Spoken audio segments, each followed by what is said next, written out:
Hello guys, another day, another pack of One Piece 09. So mayroon na naman tayong bubuksang ECG booster pack ng One Piece, no? So ganoon pa rin, ang hinahunt pa rin natin is itong apat na Yonko na to, no? So dito kasi natin makikita yung manga card ni Buggy, Shanks, Blackbeard at ni Luffy. No, aside dun sa apat na manga cards ng apat na Yonko, dito rin natin makikita yung gold manga card ni Gold Roger.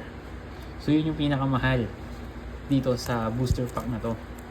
So around worth 230,000 siya ata ngayon PHP. So yun, so samahan nyo ako, buksan na natin to, no? So tawagin na natin ang ating purol na gunting. Eto na siya.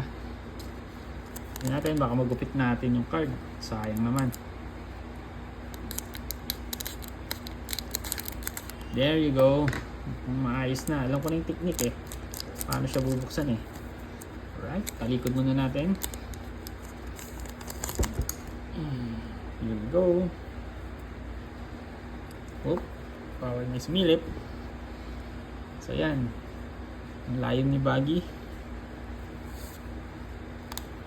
Sino to? Si Bello Betty?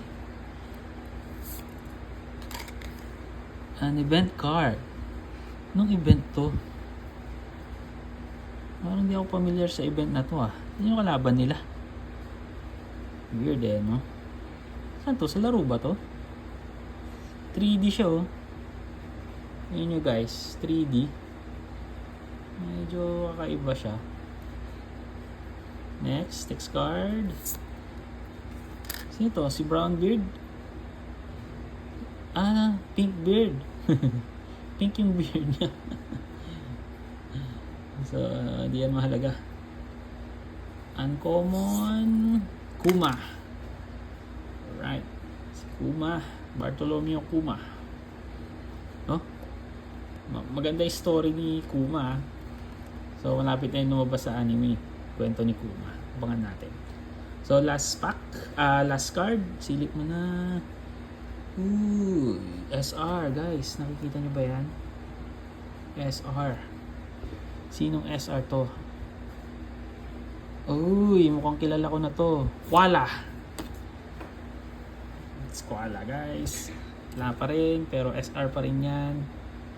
No? So, i-sleeve natin. Here we go.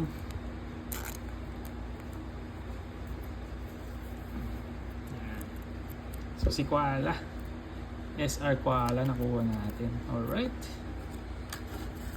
So tatago natin yan. Ito yung mga nakuha natin sa pack na yun. No? So wala pa rin. So continue pa rin natin ang hunt.